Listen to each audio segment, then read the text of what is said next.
All right, real good. Very good. Good morning, guys. This is SolderSmoke. Pete, what number is it? Number 262, and for those at the undisclosed location, crank it in, crank it in. Crank it in. We'll have more about crank it in a minute. And good morning to you, Dean. Good. Good How are morning. things Good there morning. in Great Falls?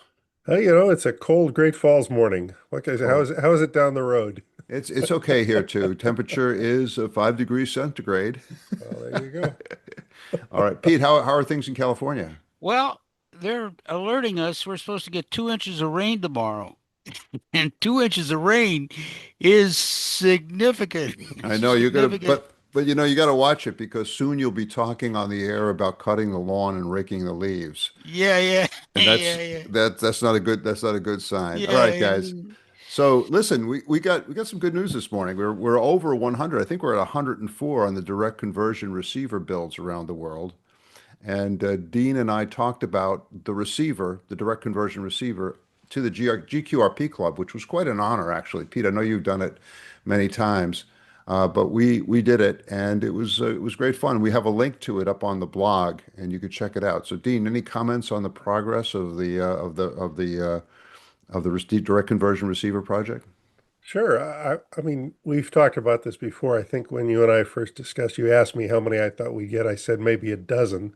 So now that we're up to 104 and more apparently on the way, it's very pleasing. Those are the ones that have been reported to us. I keep hearing about clubs that have built it, but I haven't seen any evidence that seven or eight have done. But if we get some of those, that'll boost the numbers too. But it's just gratifying. I think. You know, what has surprised me a bit is how successful the little things that we've done, the videos explaining the boards, making sure that the schematics are up to date. You and I being on there and answering questions early on was really important. But now there's kind of a community there that kind of picks up and answers the questions for us, and that's actually been nice because early on it was quite time consuming. It was kind of a full-time job for a Yeah, few weeks there. it was, and I think one of the more gratifying things for me about it has been how many of these guys who started out sort of skeptical about our kind of homebrew ethos. Why don't you make it a kit? Why do I have to struggle to get the parts? Why do I have to do Manhattan boards? Why do I have to do four separate boards? In the end, they all came around and sort of like, okay, I get it now. I understand it. This is the first time I've homebrewed anything. And it's worthwhile to do it this way. It's better than doing it as a kit. So I thought that was very gratifying too.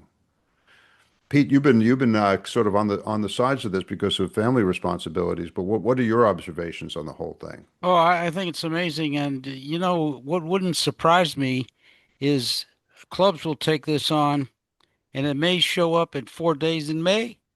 Yeah, you never know. Yeah, yeah, It you could be. never know. As a matter of fact, when I had the LBS project, a club from Canada built a whole bunch of these and took them to FDIM. They won the prize. Yeah, So they can see the value in it. So I wouldn't be surprised. I'll be watching next year's at 4 days in May. Direct conversion receivers are going to show up there. That's what happens when you have 104 built units. that's really good. We've got kind of mixed results with group builds because they start out with a lot of enthusiasm, but then we kind of don't hear anything about it. So I think it would be good to do this. We had that one group up in New Hampshire that actually followed through, that did in the maker space that they had up there, really came through and had three successful builds. 3 out of 3, I think, was really good, or 4 out of 4. I think it was 4 out of 4. So that was really good. The other thing I want to mention here at the intro was the geomagnetic storm that really began on the night of November 11th and 12th. I hadn't been following this too much because, cycle, it's like, as Pete has pointed out, cycle 25, it happens What a cycle lot. 25? Yeah, Yeah. it happens a lot. But this one was pretty bad. It was a G4 storm, and it happened on the night that my daughter was flying from the East Coast back to San Francisco. She sent us a picture of aurora that they saw. They must have seen it from like when they were flying over the plains, and it was quite dramatic. But I got up the following morning, and I'm sitting here in front of the computer, and I look down to the lower right. I'm pointing here right now, lower right on the computer screen where it gives you the date and time. And I know that it's like the morning of the 12th, and it's early, it's 5 a.m., but it's showing that it's the evening of the 11th at 10:29 p.m. Ooh, So the whole thing kind of froze up. It had never done this before. Nothing was broken. I just turned off the computer and turned it on again, which is, of course, what you do in almost all these circumstances. But it just for me it was I kind of connected it to the the geomagnetic activity, which was quite pronounced because of the You coronal you mass don't think ejection. it's the radio gods rebelling at direct conversion receivers? No, I don't think it's that. I don't think Okay, it's that's that. good. There's another thing that happened that was interesting. Right around the same time, on the same day, there was a countrywide blackout in the Dominican Republic. We started getting reports that the entire country was blacked out, with the exception of the eastern area, the tourist area where we are. So it was okay for us, but the rest of the country was in bad shape. Now, they've sort of analyzed what happened, and they think that it was sort of a problem with one of the major relays in the transmission system went bad. But I don't know. It sounds like a strange coincidence to me that yeah. Carrington effect. Carrington effect. Carrington effect. Yeah, I mean, I and don't we've know. seen this before. You know, the Great Blackout in New York was triggered by solar activity. So there's a lot of stuff. I mean, it could be that you would get like a loss in the transmission system, some relay would kick out, but would have been what provoked it. Cascades. What provoked it was, yeah, could have been the geomagnetic activity. So, Bill, we had brownouts in St. Michael's on the Eastern Shore, and I'd never been in a brownout before. The lights dim, but they don't go out. They oh kind of man, flicker. It's kind of ghosty. Got up in the morning, microwave oven was dead, oh man, dead. The killed by a controller brownout. controller board was killed. Oh So God, yeah. didn't lose any of the other electronics. Ham gear's fine, but microwave oven bit the dust. Oh man, all right. So I hope you got that. I know you got that replaced. That's good. We're going Monday. We're finally, it's been delayed because of our New York trip. All So right. Okay. Well, yeah, you were up in New York. I was out in Lexington. A lot of travel going on. We're all back at post right now. Pete, over to you. Good morning, everybody from the left coast, and I have just a few items. First, I want to recognize the 250th birthday of the United States Marine Corps this past Monday, on November the 10th. I served with those guys at Chulai, and they have my greatest admiration and respect. Semper Fi, really great organization, always at the forefront of things. And I guess the thing that struck me is next year is going to be the 250th anniversary of the United States, 1776 to 2026. So it's going to be a big celebration next year. But recognize the Marine Corps for their 250th birthday. And when they celebrate, they really know how to celebrate. Did you see some of that when you were in the embassies? Every year we would have the Marine Corps ball. It was like it was Yeah, sort of like the senior prom of the embassies, and yeah. you'd go to the thing. It was always a lot of fun. It was always a great event. Elisa went with me to many events there in Santo Domingo and in other places too. So it was great fun. Yeah, super. The next subject I want to just cover real quickly in passing is Thanksgiving coming up. And even though the government shutdown was ended yesterday, a lot of people have been affected, and a lot of people are still being affected. And please don't forget those people. And cash donations are the best. So, whatever your favorite organization is, a food bank, a church organization, Salvation Army, reach into your pocket. It doesn't cost that much to provide them a meal and at least give them something. But there are people here in the United States that are hungry. It's hard to believe, but it's a reality and a fact. And so if you got to, instead of buying $100 worth of parts, put $100 somewhere that's going to do some good. At least someone's going to have a nice Thanksgiving. So please don't forget those people. Very, very important. I uh, I stopped by our local Catholic church here and dropped a check off for St. Vincent de Paul, and they shared with me they have seen a dramatic increase in requests for help and assistance, biggest spike that they've ever seen. And so it's a reality. There are people out there that are suffering, so don't forget them.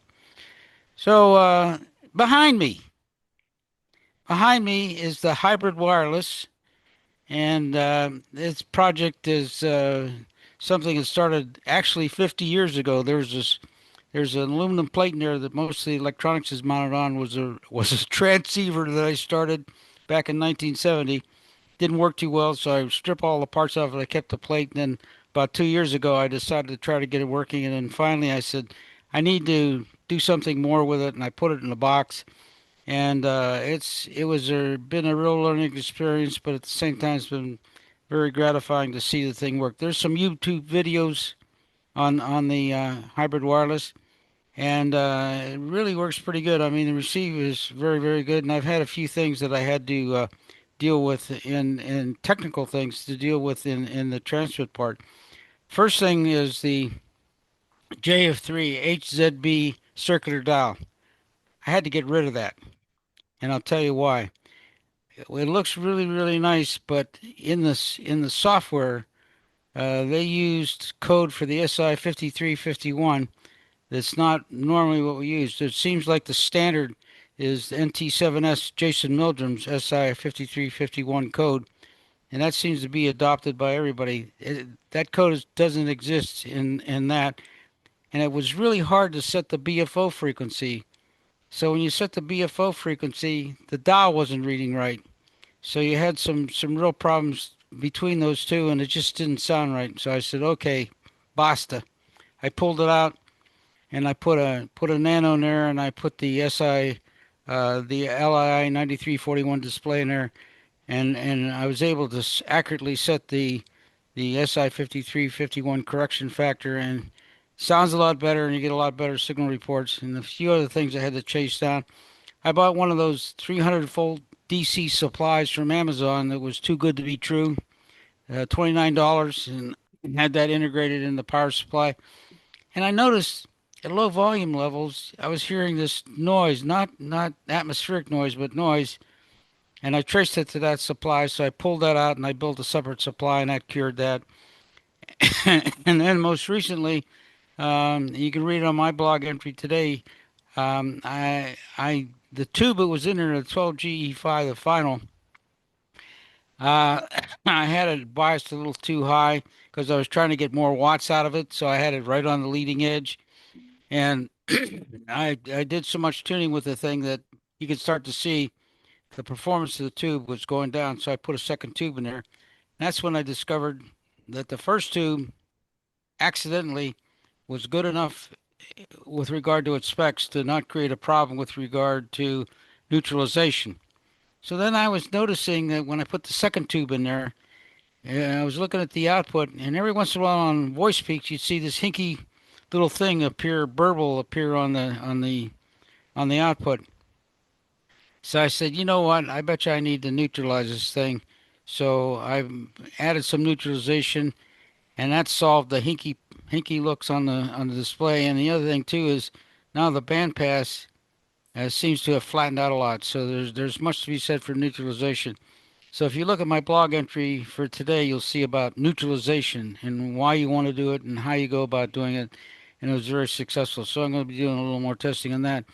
But it's interesting to see uh, when you use a radio like this, that does not have an analog VFO. You set the step tuning rate, say at 1 kilohertz or 100 hertz. You find that stations are not on frequency. They could be 50 hertz high or 50 hertz low. And it all has to do with mathematics. So if you're incrementing your frequency at 1 kilohertz, if someone is slightly off, you'll tune up to the next value. Now the screen just disappeared. Oh, there we are. We're back again. So maybe I said hertz and the screen went blank. But, but anyway, a lot of it depends upon what you have your step tuning rate. Your BFO could be off 49 hertz, and while your display says you're on frequency, you're actually not, because it doesn't kick over. So if you're like 53 hertz, it would click over to the next kilohertz. Now, 50 hertz is down in the weeds, and of course with an analog VFO, you just tune it till it sounds best. But with the step tuning rate, you're going to either get the 100 hertz before, 100 hertz after, but you're somewhere in between. So I just wonder what these guys are doing. I mean, one guy said to me, "You're 40 hertz high or 50 hertz high." He says, "Wait a minute." He has a GPS locked frequency standard that he measured. He says, "You're 49 hertz, 49 hertz high." So you can't hardly tell a difference that you're 49. If you're 200 or 300 hertz, your ear can detect that. But I mean, the ear, just close your eyes and tuning it, you'll get pretty close. So I think because they have the capability to measure these things, we see that they're doing that and then telling you, "Oh, you're off frequency," because everything's tend to be channelized. Go ahead, Dean. You're about to Well, say something. I don't think him having a GPS tuned frequency standard helps at all with determining what frequency you're on when you're talking on SSB. I don't think it does anything Yeah, for him. I don't So either I because here's why. Because he can't see your carrier. And what the frequency readout is measuring is the location of your carrier, your suppressed carrier, your disappeared carrier that he can't see. If we were talking about AM, we could say, okay, your Yeah. carrier's here and your carrier's right at the same frequency. But you can't see his carrier, even if you have a web SDR or a waterfall, and he can't see yours. So you're just guesstimating.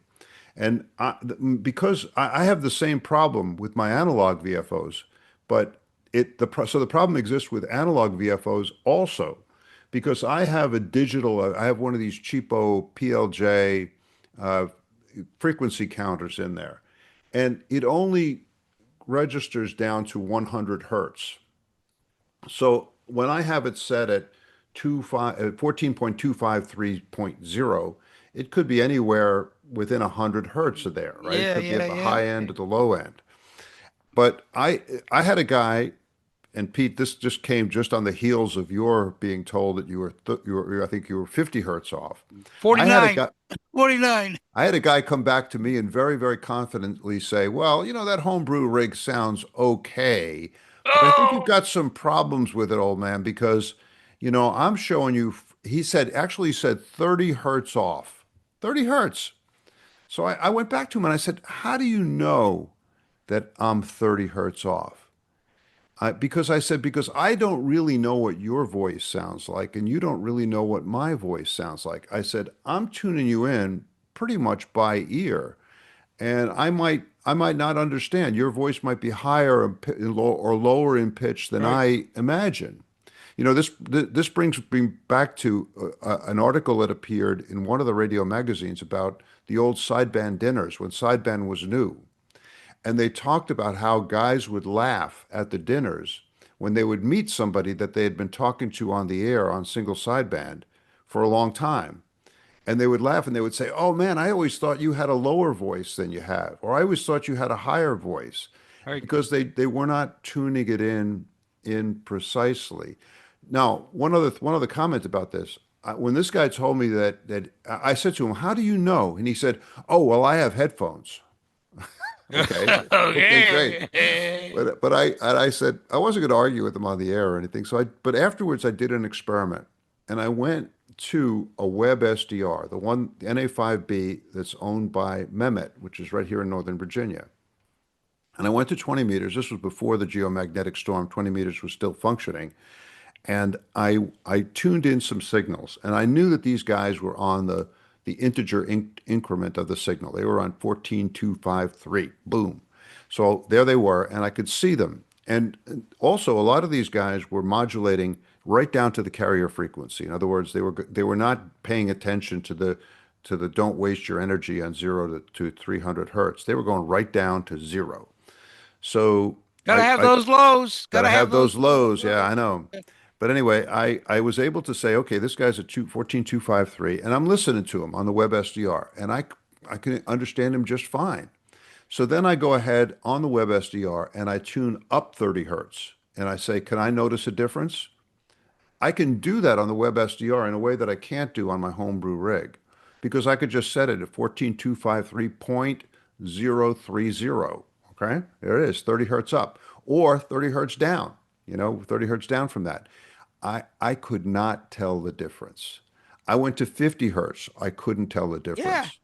I went to 100 hertz, maybe at 100 hertz, definitely at 2 or 300 hertz, but not at 30 hertz. No. And I don't, I think Dean's right. I think having the GPS Locked. coordinated say it's not going to help with the fundamental problem that we can't see each other's carriers, right? Okay, So there's something else that's going on here too. So the fast Fourier transform puts your signal into these little bins. There's an error bar in there, right? You're not ever going to get a precise laboratory tuned frequency out of an amateur radio signal. I mean, we're just the tools are not built for that level of precision. And if you're down to tens of hertz, as Pete said, the algorithm in the software may be affecting it. The algorithm in the PLL, the phase lock loop frequency generator, may not be precise down to 10 hertz. There may be a little bit of drift. And as you said, Bill, you can't hear it anyway. So it's, I think we saw this with the direct conversion receiver as well, where there's a fundamental lack of understanding about how sideband works and what you're actually doing. And the fact is, if you're off by 100 hertz, that just means you've shifted the pitch by 100 hertz. Now, when you get too far off, it starts to sound like Donald Duck because you're not really on frequency. But when you're within the range, it's just a higher pitch or a lower pitch. As you said, you don't know what they sound like. And I've played around and okay, oh, that guy sounds pretty good. Maybe his voice is a little pinched, and you turn it and it sounds a little deeper, and it's like, who knows? yeah, and the other thing is a lot of guys seem to resent the fact that they have to tune the clarifier. They have a knob on there called the RIT or the clarifier. That's what it's there for, right? If you don't like the pitch, just turn it around a little bit till you like the sound, all right? But I mean, I don't know. And they discount the possibility that what they're using is off frequency. In other words, they're saying my radio says you're off, but your radio may be off. It could be. Yeah, Yeah, it could be. And in any case, it doesn't really matter. So yeah. it doesn't matter. Anyway, All right, we will so continue to be 50 hertz. next Wait, up wait a on the second. bad guy Pete, list. wait, Pete's got something. I got one more item, Oh, and I don't know if this is bogus or not, but recently I've received a whole bunch of requests for QSL cards from an outfit called QSL World. Never heard of QSL World, and they all seem to be from South America. And initially, I thought someone was bootlegging my call, but they're contacts that occurred in 2015, 2014. Have you guys heard of this QSL World? All of a sudden, I got this whole slew of requests for QSL cards from like Chile, Argentina, Venezuela, Colombia, and one or two here in the States, and I've never heard of this QSL World. So anybody hear anything about it? No, I've I not haven't. responded to anything. I looked at it and said, wait a minute, I don't recognize that call. And then from QSOs that took place 10 years ago. No, there's a lot of people that just suddenly decided they want to be the next QRZ.com and make some money and they think, Yeah, yeah, there you I go. don't know. So Okay, I'm done. okay.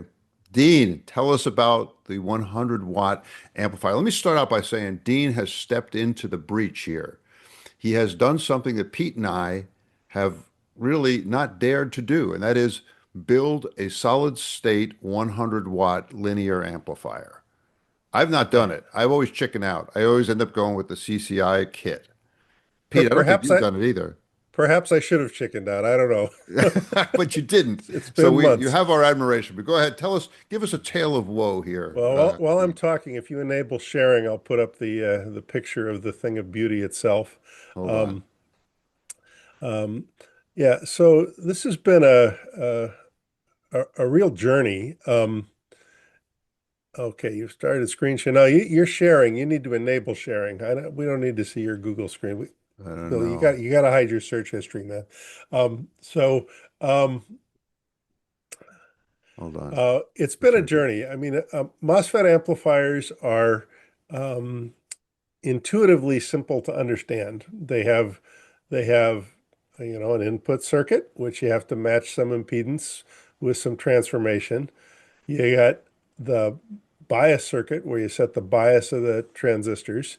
You got an output circuit where you got to take the output impedance and match it to 50 ohms.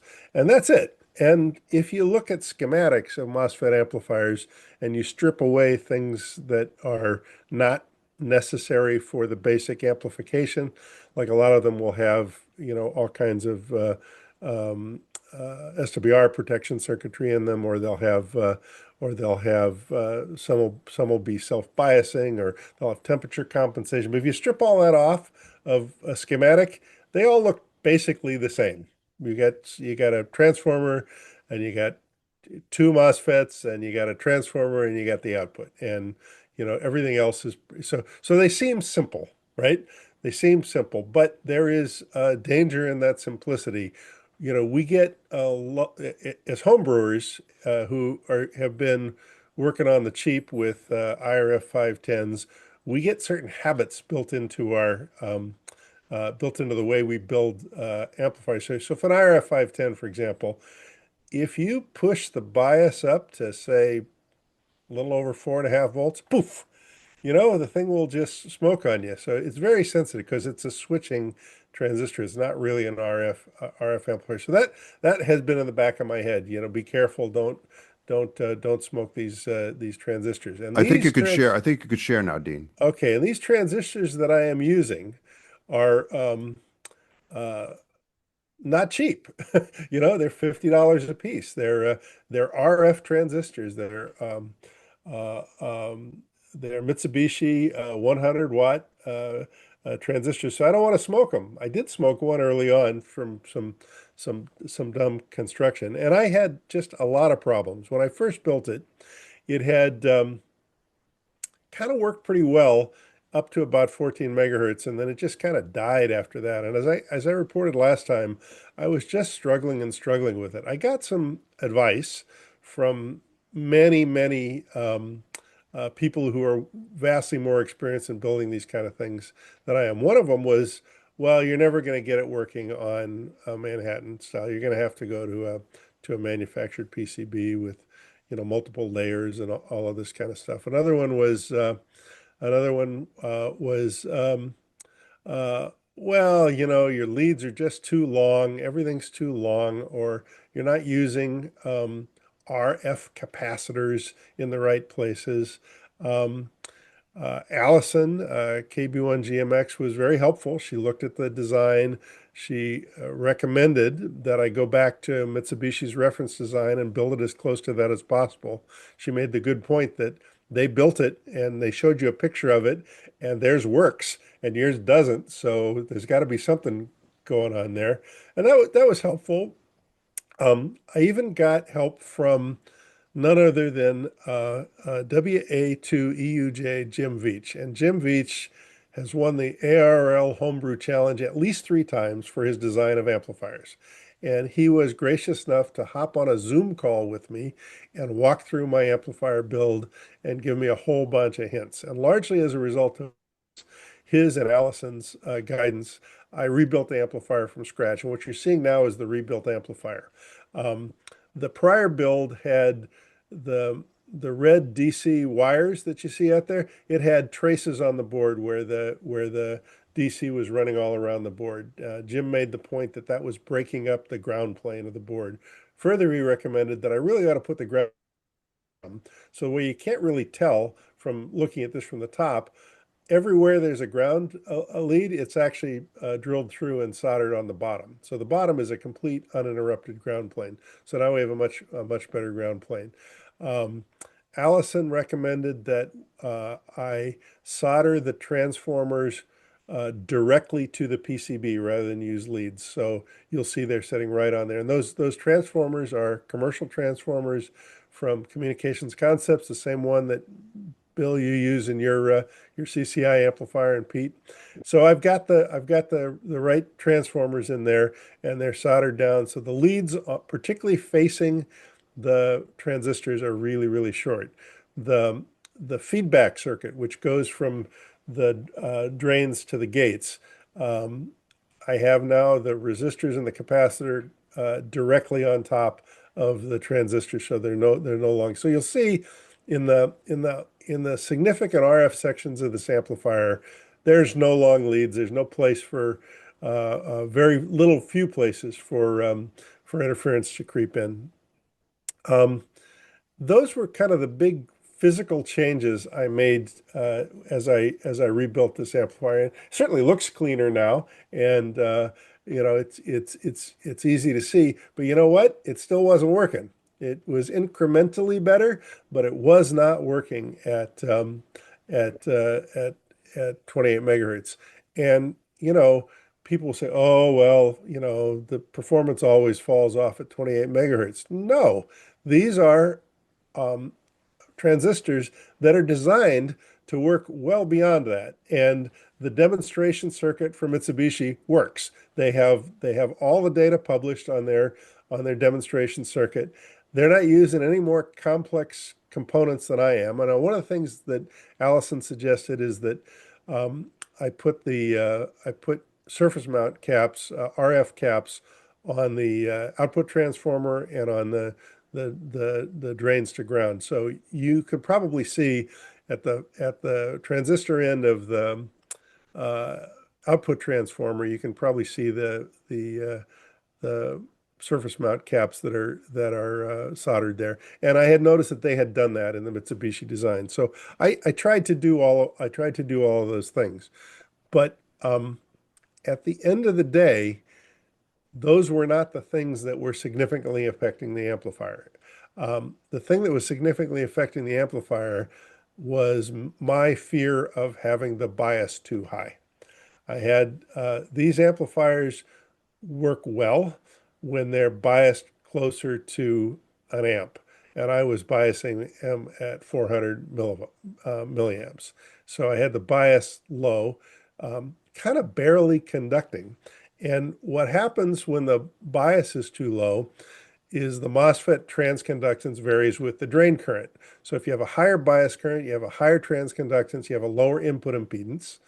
Of course, below the threshold, the thing is off completely.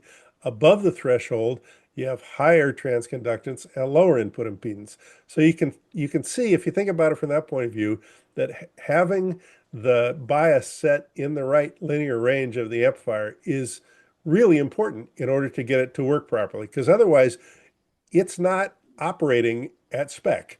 You're operating below spec, and it's not working that well. The other thing that happens is um, that the gate source capacitance changes uh, with bias. At low bias, with these particular transistors, it's maybe 400 picofarads. At high bias, it's maybe 700 picofarads. So that's going to affect the input impedance. Everything is dependent on having that bias set. So I got help with this from Claude.ai. I spent a lot of time asking a bunch of questions. Claude got some things that I knew were wrong, but I corrected those. And in its obsequious way, it said, "Oh yes, you're absolutely right. No, I miscalculated the impedance transformation ratio of that transformer. You are correct. Let me redo the calculation for you." It's like, stop giving me cookies. Just give me advice. And anyway, with the help of Claude, I basically at the end said, "I've tried this, I've tried that, I've tried that." Um, and basically it said, "Well, you've verified that the input transformer works. You've verified that the output transformer works. You've verified this, you've verified that." They said, "The only thing left is look at the bias and make sure you're biased in the right region." And sure enough, I had biased it too low. And I actually asked Claude to tell me what the bias was. It went and fetched the spec sheet on the transistor, did the calculation, looked at the curves, and recommended the bias level. And when I turned the bias level up, boom, suddenly the thing is working at 10 meters. Now there is That's some really fall off, impressive. I mean, but that's some impressive AI assisted troubleshooting right oh there. my gosh, yeah. And part of it was my again my bias, which is those transistors are going to pop if I run them too hot.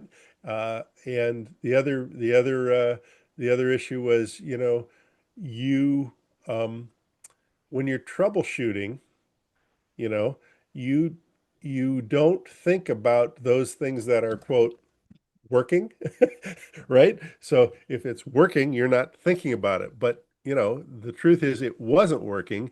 It's just I thought it was working and I was wrong. So there we have it. Next steps, I need to put a relay on there, a bypass relay for receive.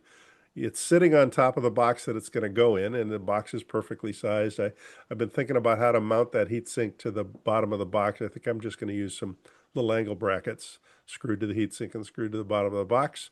Uh, I'm going to put some blinking lights on there so I can see when it's on and when it's in transmit. I've got low pass filters built already, and I'm close. This week I should have it on the air and be enjoying it. So that's been the journey of the 100 watt amplifier. I'm pretty pleased with where I have come out. Pete, I think we need to do this. If Dean can do it, we can. We should follow his lead. Yeah, yeah. If But you already have the amplifier working in your shack, I don't know, Bill. I don't know. It makes me feel like an appliance operator. hey, Dean, I want to share a story with you because I think you can relate to this. Uh, Back in the early 2000s, I decided it was time to construct a big linear amplifier. So I have sitting in my garage a 3CX 1500A7 amplifier. It's good for 1.5 kW out, key down. And so I started building this thing, and I said I can do it cheaper than buying one. Well, after putting $3,000 into it, I had a one band amplifier. And to put multiple bands on it, this band switch was going to be another $300. And everything else, I said, "You dummy!" I could at that point in time, I could have bought a solid state amplifier for a lot less money. So today, I'm fearful of turning that thing on because there's 3,000 volts in the power supply. But I'm saying, boy, what did you do? Sometimes it was a good learning experience, and you can sit back and say, well, the next one I don't know exactly what to do, but look at the cost sometimes and say, geez, Well, did you no, run into that? yeah, the transistors are expensive to begin with. So you start with the fact that we're used to working with couple dollar parts. So now you start working with $50 parts. If I could burn up a few couple dollar parts, I could burn up 10 of them and I wouldn't feel too bad. But I burned up one of these, you know, I, I did something dumb. I was hand holding a capacitor on the drain circuit, and I managed to blow the transistor, and that made me put the thing away for a couple of weeks in shame. And then I got it back out, ordered another transistor, put it back in. But by the time I was all said and done with the commercial transformers, and I actually hand wound some transformers and used those, and my guess is now that I have the basic thing down, I could replace these transformers with my own. It would work fine. But along the way, it's like, all right, well, let me get the transformers from CCI. Let's eliminate that as an issue. Yeah. So I didn't particularly save any money. And by the time I get the enclosure and the heatsink and everything else in place, and it certainly took me way longer to do than it would have if I just bought the CCI and a kit. But that's not why I do this, right? I mean, Learning.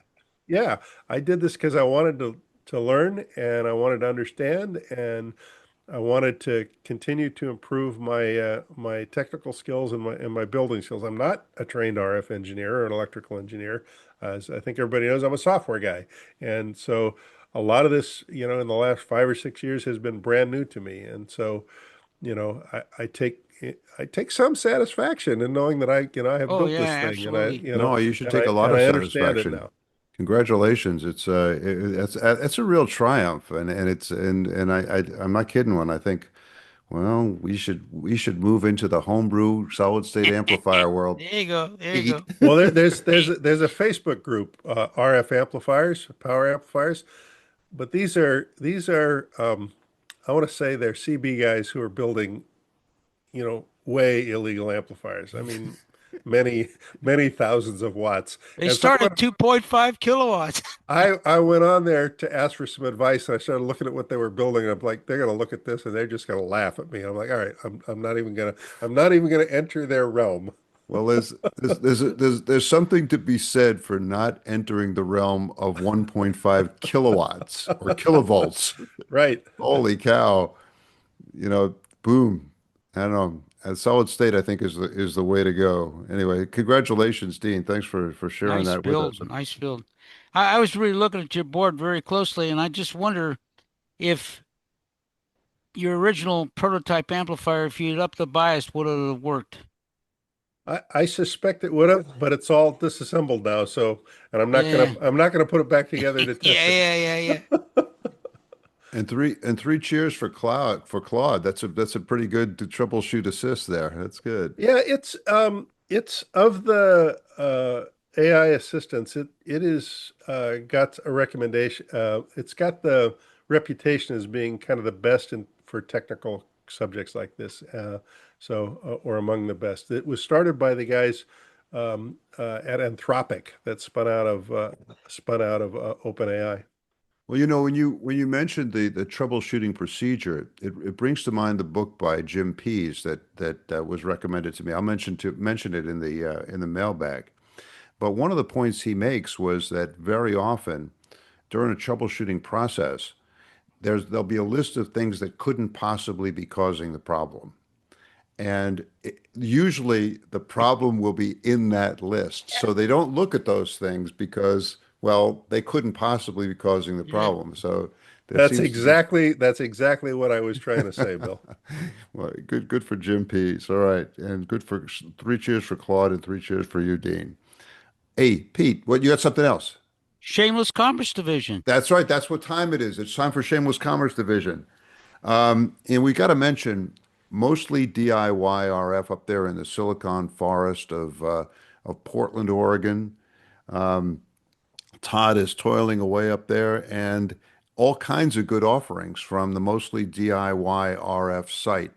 I did some organization of the blog, and I think his link is still on there. And so you could just click on that and get to the site. If not, just plug into your search engine, mostly DIY RF, and it'll take you to the fantastic world of Todd's kits, parts, great stuff.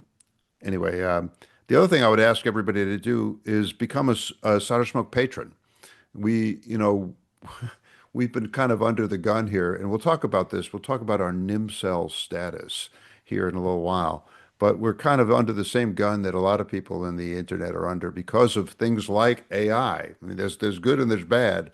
We're feeling the consequences of the kind of the bad part of it. And anyway, being a patron through the Patreon system really helps us kind of compensate for that. So please consider becoming a SolderSmoke patron.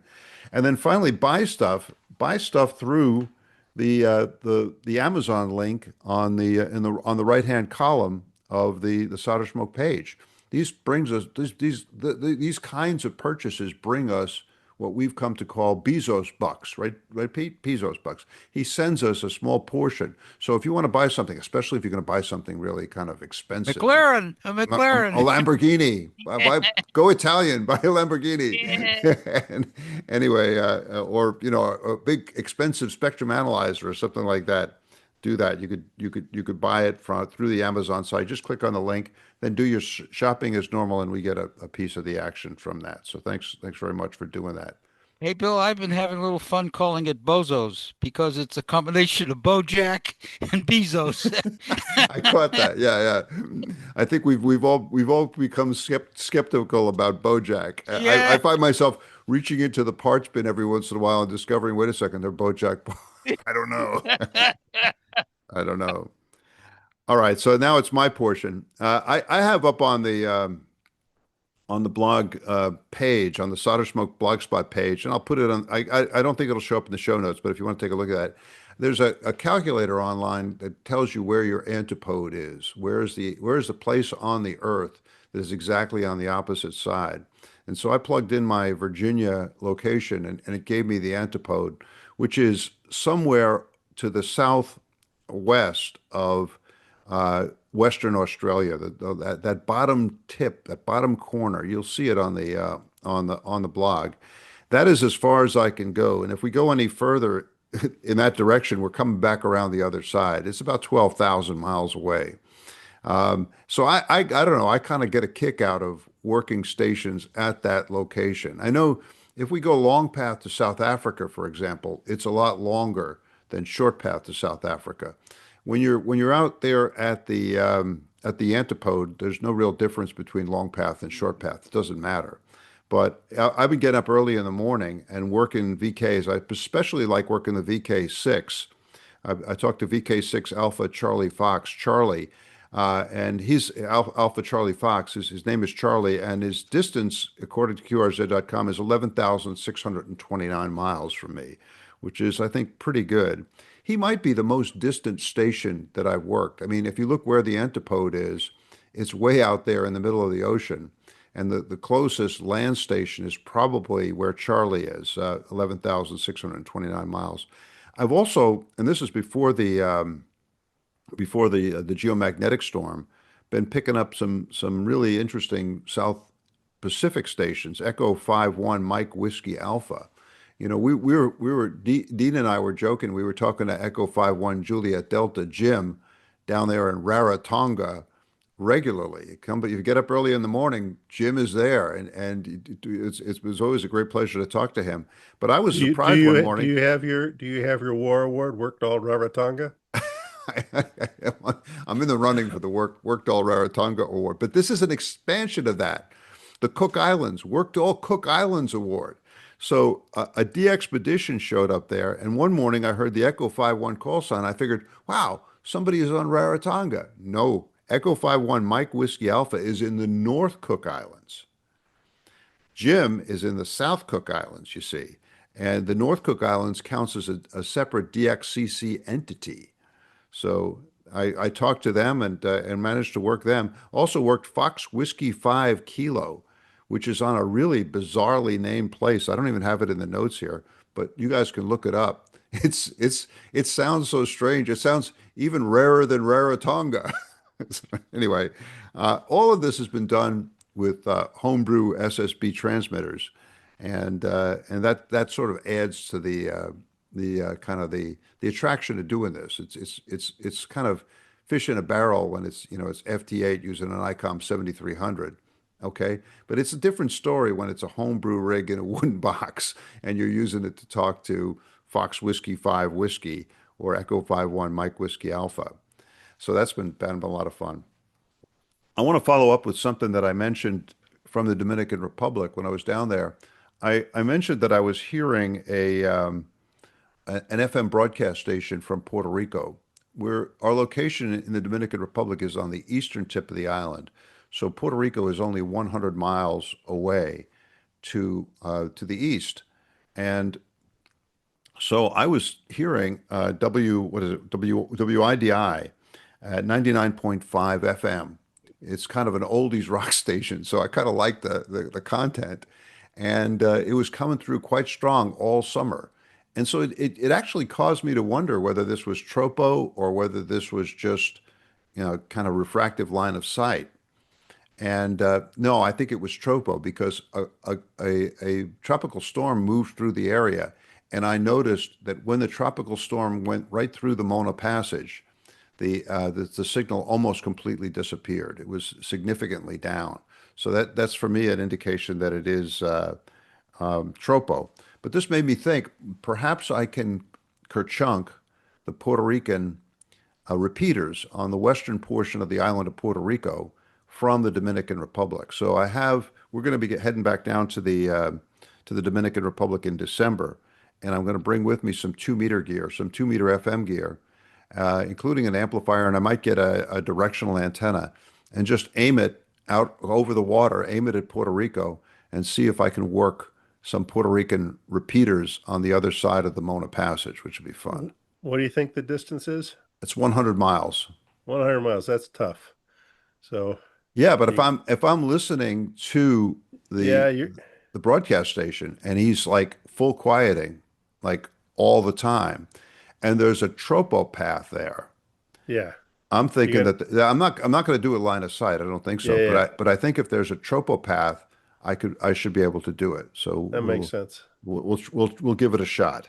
So can I kerchunk the Boricua repeaters? Boricua is the slang name for Puerto Rico, and we'll find out. Stay tuned. I'm back down in the Dominican Republic, we'll continue to do the podcast from there, and I'll let you guys know how that goes. One other thing, a couple other things. Oh yeah, a couple other things I want to mention.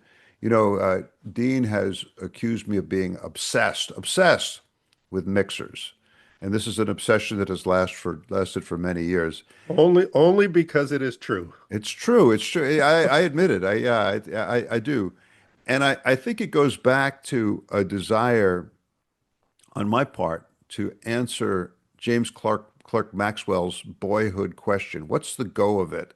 And if he was dissatisfied with the answer, he'd ask, what's the particular go of it? How does it work? You see, with mixers, you could just quickly just fall back to the trigonometry. It's simple high school trigonometry, how the sum and difference frequencies are produced. And it has to do with the interaction of sine and cosine signals. And you could do the trigonometric entities. Also, I think a lot of guys will learn that all you need is two different frequencies, two or more different frequencies, and a nonlinear device. If two or three different frequencies go through a nonlinear device, boom, out comes the sum and difference frequencies as part of the complex repeating waveform. Well, okay, yeah, sure, it's true, but how does it really work? And what's going on inside these mixers? So I found myself, I was sitting here thinking about it one day, and I said, I bet you Grayson has gone into this. I remember he did a chapter in Hollow State Design on mixers. Let me take a look. And I cracked it open, and I found a whole bunch of stuff from SolderSmoke in there, where Grayson was sort of scratching his head the same way I was scratching my head, and trying to understand the particular go of it. So that obsession will continue, and I just encourage everybody to get Grayson's third edition of Hollow State Design, and I have a link of it on the SolderSmoke blog. Final thing, and I continue to try to understand the particular go of it. The switching mixers are kind of easy. It's the non-switching mixers that are kind of more difficult to understand, ironically. Finally, there's a new look on the SolderSmoke blog, and I want to explain what happened there.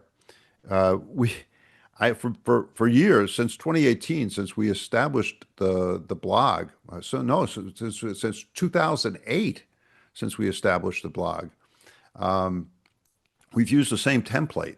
And then I checked into it like a few weeks ago, and I suddenly noticed that the template looked kind of weird. There was something strange about it. So I started wondering whether this was Google messing around with Blogspot, or whether it was something with the template. And I consulted with Peter Marks down in Australia, VK3TPM, and he and I concluded that it was probably something to do with the template. And I was using a kind of a non-Blogspot template, and wanting to avoid a whole lot of digital troubleshooting and fruitless calls to helplines that really don't provide much help. Peter and I came to the conclusion that it would probably be better just to adopt one of the templates available under Blogspot. So I just picked one. It took all of about 2 minutes. Click, boom, boom, and everything is back. But it's kind of different. It's a little bit different, and so it's got a new look. We've been getting basically positive feedback from it. So good stuff there. So that's what's happened with the SolderSmoke blog. It's the same blog. It's the same content. It's just with a different kind of template. That's all. Gentlemen, we've reached the part of the show. SolderSmoke Mailbag. Bang! There's the gong. The gong rings. All right. I got some really nice mail from Todd VE7BPO. Everybody asks about Todd. He's doing quite well. So rest easy. Todd is doing well. He's enjoying life, and he's kind of stepped back a little bit from the burdens of internet life, but he's doing quite well, and I was glad to hear from him. I mentioned Grayson, KJ7UM. We got a lot of back and forth email about the mixers, and I mentioned to Grayson, just around the time that we were talking about mixers, one of the greats in this area, Jim Tone, W4ENE, passed away. But I noted to Grayson that although Jim Tone is gone, he lives on through his writings, and he has provided a lot of kind of wisdom that a lot of us he continues to contribute. And I remembered one particular article that he wrote about envelope demodulators. This was part of the genesis of my most recent bout of obsession with mixers. And he looked quite carefully at tube type envelope demodulators used in a variety of tube type rigs from back in the day, Arc 5 rigs, things like that. And I said, "Oh my God!" At first I thought we had lost the article because Jim was gone, but the Wayback Machine, the SolderSmoke archive, came to our rescue, and I have a link to the article that Jim wrote about that. So thank you to Jim and thank you to Grayson for prompting those kind of questions. Is he the LC guy?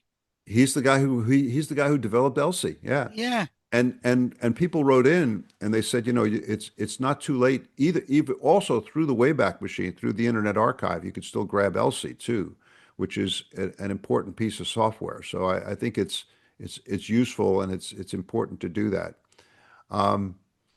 We got a message about Camden. Camden, this came to us through the Discord channel as a result of the Discord channel that we've been using to discuss the direct conversion receiver.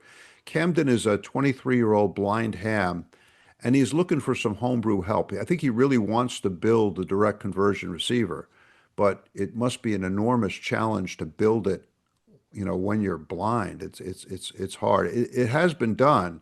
And he looks for help from somebody in the community who could help him with this build. So please contact him. He lives in Pleasant City, Ohio, I'm sorry, which is about an hour east of Columbus, Ohio. And I've got his email there. It's Camden at bop with 2ps.net. It's on the SolderSmoke blog webpage. We got good news. Dale Parfit has been inducted into the QRP Hall of Fame. Thank goodness. The radio gods approve. Pete, you and I will not have to send back our plaques in protest. Yeah. But I was thinking about it if somehow they missed up on Dale Parfit. Dale has been a really kind of a guiding light home brewer for many, many years. And What an amazing home brewer. Amazing. His home brew of the Drake 2B was just amazing. So many great projects, and he definitely deserved to be in the QRP Hall of Fame. I just put in there, I said the radio gods approve. Definitely. Okay, good for that. Paul, VK3HN, has been a contributor for many years. And I did a post where I talked about some of the more useful foreign language words that describe kind of home brewing. In Spanish, we have cacharreo and artilugio. And from Hindi, from India, I learned a new word, jugad. And Paul writes in that, and he says bricolage in French actually captures a lot of the same kind of idea. So using parts that are not designed to do what you're using them for and just sort of repurposing them, all of that is captured by these words. Paul also wrote to us about the SA612 chip going obsolete. Heard from Mike, WN2A, about mixers and all that. Also, he talked to me and sent me some really good information about Tropo. Mike always sends great information. And he was responding to a post that I did about the radio quiet zone out there in West Virginia. And he says, he opened his message, he says, "Greetings from the National Radio Noisy Zone in New Jersey."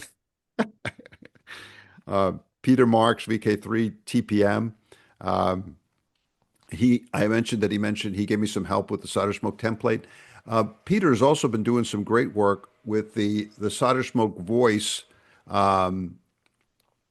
digital HF voice work. He's more of a digital guy, Peter, I think. Although he's a member of the Hall of Fame for building the direct conversion receiver, but he's been doing a lot of great work with digital HF voice. And I sent him to Don. I sent a link to him, to Don of the Virginia Wireless Society, because I know Don and the Virginia Wireless Group has been involved in and interested in digital HF voice. Walter, KA4KXX, a great friend of the podcast for many years, sent us a great book by L.B. Sebic. And L.B. Sebic wrote a book. He's mostly known for antennas, Antennas. Yeah. right? I didn't know that he wrote a book about home brewing. And the book is available for free online through the Internet Archive. We have the link, and I've got the link up. I'll put it up on the post here. But thank you for Walter for letting us learn about that. I also got another great book from Bob, KD4EBM. Bob sent me in the mail a copy of Bob Pease's book, Analog Troubleshooting. Analog troubleshooting, a whole book about analog troubleshooting. I mentioned it earlier because he mentioned some of the problems sort of similar to what Dean was having with the amplifier. But there's one quote that was associated with Bob Pease that I got a real kick out of. He said, "My favorite programming language is solder." All right, there we go. Core, PA3COR. He wrote to me about the difference between mixers and adders. And I think this is an important difference. Sometimes when you're looking at the mixer articles, you realize that what they're talking about is addition and not really mixing. So that was really, it was great to get the message from Core on that. Mike, WA30, I still have his homebrew HW7. Mike showed up in a conversation that I had with an aeronautical mobile station, and he sent me a really nice note about his friendly relationship, is the ham brotherhood relationship with VK3MO down there from the other side of the world. Samuele IU2QBW. Wow, a young Italian home brewer. This is amazing. He built his own direct conversion receiver for 40 meters, apart from what we did on the SolderSmoke direct conversion receiver. He built I called it a wonderful homebrew direct conversion receiver, and I put that up on the SolderSmoke blog, blogspot.com. Peel Jew VA3GPJ is experimenting with TIA amps. Farhan VU2 ESE, our good friend Farhan down there in Hyderabad, sent us a nice message about USB and LSB LC filters. Getting back to LC, he said, it's possible the way you design them to design an LC filter for USB or LSB.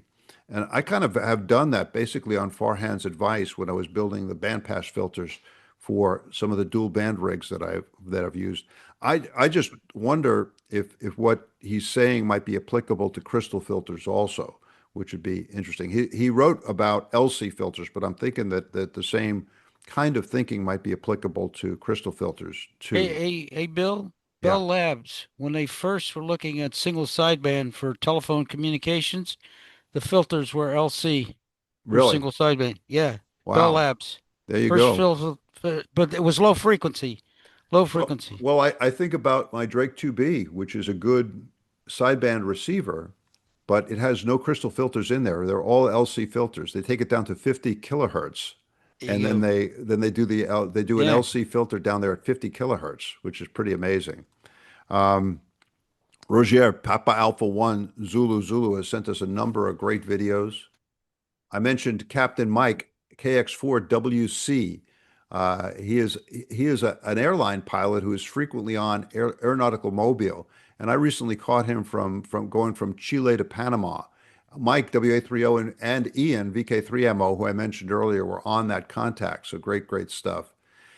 Dave Alpha Alpha 7 Echo Echo. He is a really very proficient home brewer who does great photography and great documentation of his rigs. I'm sure you guys have seen it, but he wrote to me about AI, and he said, will it not be possible soon to have a completely AI generated SolderSmoke blog and perhaps SolderSmoke podcast? I wrote back to him and I said, don't you know? All of these comments in response to all of these messages are being generated by Bill's AI. Bill is off sampling olive oil in some foreign country, and he doesn't know anything about this. You didn't remind him that we had a hot young AI couple do our podcast a few months ago? Yeah, I've been thinking about the next step. I think the next step is video. I think we're gonna get video of the three of us sitting here. It's coming. It's coming. It could be happening right now. How do people know? That's exactly right, Bill. Thank you, Claude. Oh, I mean, Dean.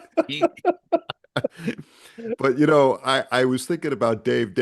We went back and forth on this whole AI thing, and I just said to him, I said, with your name Dave, you should be suspicious. Be very careful about talking bad about AI because it reminds me of a movie from my youth. And remember, open the pod bay doors, Hal. Open the pod bay doors. And Hal responds, I can't do that, Dave.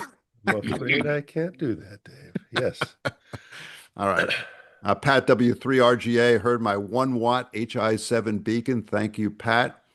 Patrick Voetz, a Belgian living in the neighborhood. He supports our defiant NIMCell position. NIMCell, I had to look it up.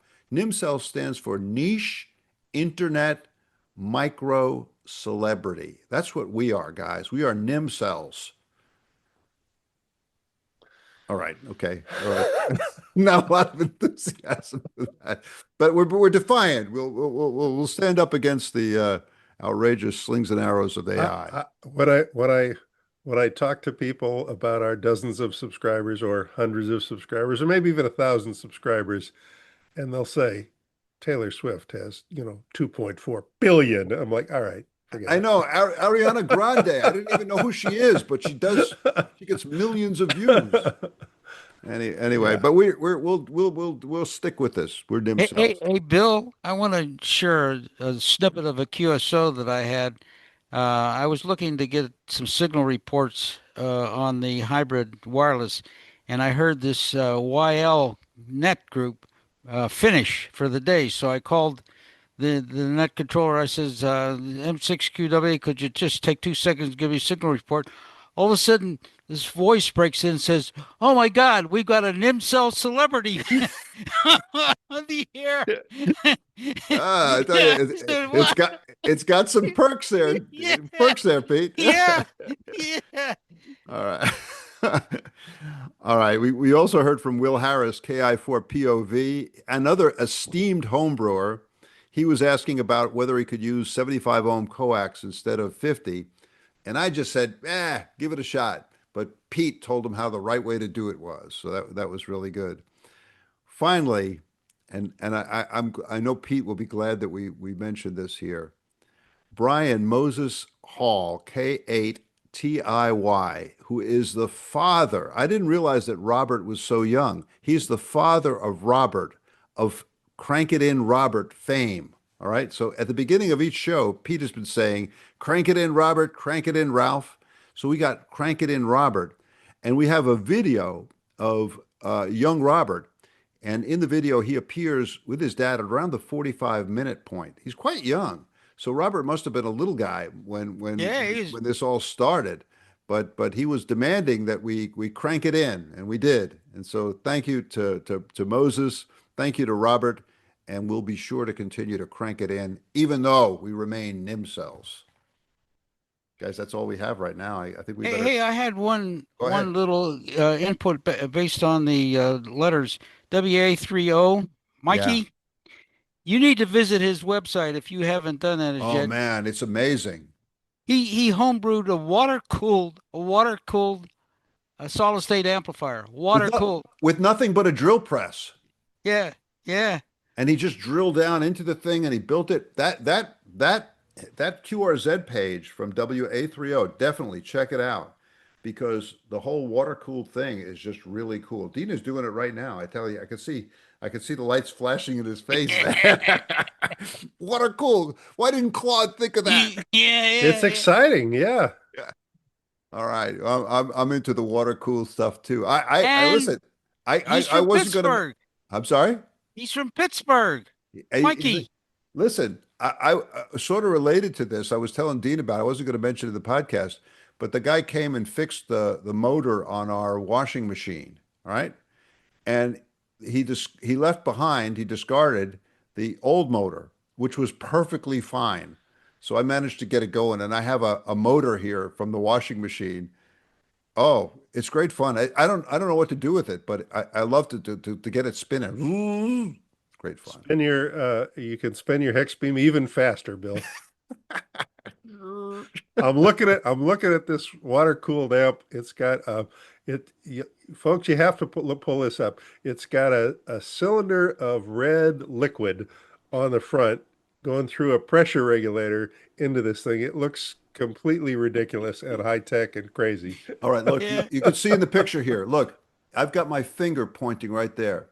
That is Mike WA30's HW7 right there. All right, Man. Mike, don't doubt. He said it'd be okay if you resold it. I would never resell it. He sent it to me, and there it is. So I have a piece of WA30's radio collection here in the Solder Smoke Shack. Guys, thanks very much. Thanks for doing another podcast. 7-3 from Northern Virginia. 7-3 from the left coast. And 7-3 from Great Falls.